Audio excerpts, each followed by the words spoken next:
name is Katie Smith, and I would like to thank you for giving me the opportunity to speak at your membership program. To start off, I'd like you to think for a moment about your answers to the following questions. This is not a test. There are no right answers. Just allow your thoughts to flow. What do you want out of life? What are your goals? Do you want to graduate high school? Do you want to go to college? If you answered yes to either of the last two questions, I am here today to share with you some steps you can take to attain those goals regardless of the challenges you are faced with being young, developing adolescent girls from working class families. At this point, you're probably questioning my credibility on this subject, and you've probably already stereotyped me. How is this white, seemingly middle to upper middle class Stanford student going to help me? However, your stereotype is incorrect. My background is filled with many trials and tribulations I had to overcome to get to where I am today. Low income, working class parents, divorce, never having a home due to moving constantly, financial struggles causing worry about not having enough food or hot water to shower or electricity. These were all realities in my life that could have affected my educational opportunities, but I found a way to overcome them. Unfortunately, that was not the case for my sisters. I had to watch them constantly struggle and never fully reach their academic potential. With this in mind, my sisters were the inspiration for the advice I'm about to provide. By sharing their experiences, my intention is not to diminish their value, but to use their choices to illustrate a different path that could emerge from the same low-income background. As I discuss the different paths my sisters have chosen, I want you to think about the following. What path are you on, and what could it potentially lead to in the future? This is my sister, the one on the right.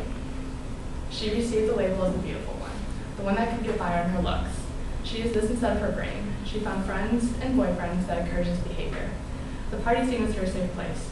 She started drinking and partying in 7th grade and dropped out of high school in 10th grade.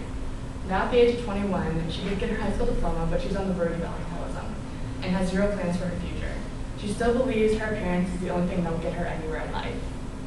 This is my younger sister. She chose a slightly different path. She labeled herself as the rebel, the one who doesn't obey authority and will stand out just for the sake of being different. This was her safe place. She made friends with people who were like her, rebellious, often delinquents, people who went through the same struggles and lashed out in the same ways. She started skipping school because it became too hard for her. Her focus turned to boys, and this past year she became pregnant at the age of 15. This was the result. Because of this, she dropped out of high school, and I fear she may never go back. I wish someone had provided them with the same information I am about to pass on to you. Maybe then they would have realized the importance of their choices in their interaction with education. Think of this as a guide, with each step I present providing suggestions that can help bring you closer to the attainment of higher education. I know taking advice is a hard part, but you already know the possibilities exist. Every one of you have goals and aspirations no matter your circumstances. This is what we thought about in the beginning. This guide will show you how to let go of insecurities, ignore societal stigmas or expectations, and inspire achievement. Because after all, you deserve the opportunity for a better life, and these steps will help you get there. So step 1, define your own social identity. In an article I read, it defined identity construction as the representation through which people make sense of their experience. Everything you do and encounter on a daily basis affects how you perceive yourself. Also, people are going to place labels. You have to be strong enough to ignore these and create your own label. This is how you will build your inner strength. Your inner strength that will be important in making decisions and battling roadblocks throughout your entire life. If you build up the inner strength when you're young, you'll be better off in the long run. This is where my sisters got off to a bad start. They first let other people and outside influence construct their identity for them. By allowing this, they also sacrificed inner strength and became completely dependent on others' opinions. Comparatively, Katherine Schultz conducted her own research on girls in low-income urban environments, deducing that each of the females in this study proclaimed her own set of identities. These identities deviated from the expectations set by our cultural stereotypes and those maintained by their classmates, families, and friends. By shedding the expectations of those around them, these young women broke new ground. So how do you identify yourself? Are you in control of your identity? If not, who is defining you? My sisters would have been better off if they would have realized the power to overcome the seemingly never-ending obstacle starts from within. They gave up too soon. They didn't possess the inner strength needed to oppose the social identities forced upon them, and they didn't realize it was fundamental to start with constructing your own social identity. This leads me to step 2, finding the right social group. Your social group is a reflection of you, and and affects every aspect of your life, especially influencing your academic growth. Who you surround yourself with influences your everyday decisions, i.e. how you spend your time, your priorities, and more importantly, they construct a portion of who you are. So think about your friends. Who are you identifying with? Do they have the same goals and values as you do? My sisters chose social groups that inhibited them from reaching their academic potential. They surrounded themselves with people who were making the same mistakes as themselves. On the other hand, if they had surrounded themselves with people with higher aspirations who were actually pursuing them, then the outcome could have been different. The following was concluded during a case study on young girls similar to yourselves. Through association with high achievers, the girl in the study was exposed to information that helped her get ahead. Overhearing conversations about college requirements and college prep courses made her aware of the existence of 2 tracks in schooling and what she was missing out on.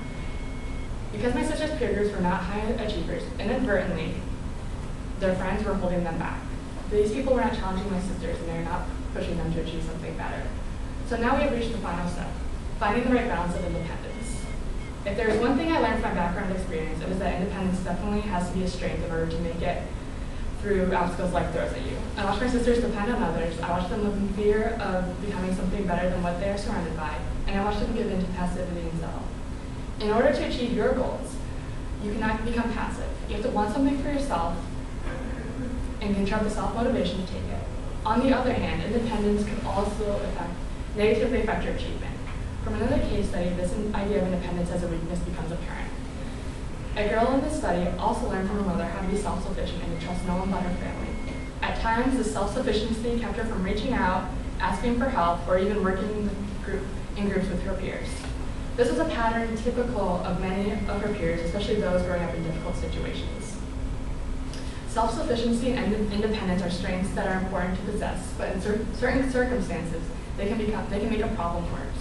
I watched my sisters give up in school because they didn't want to ask for the help they needed. Now I want you to think about the following scenario. If you were struggling academically or emotionally, would you reach out to others for help? Or would you just bottle everything up? By not asking for help, you may be limiting yourself and your achievements.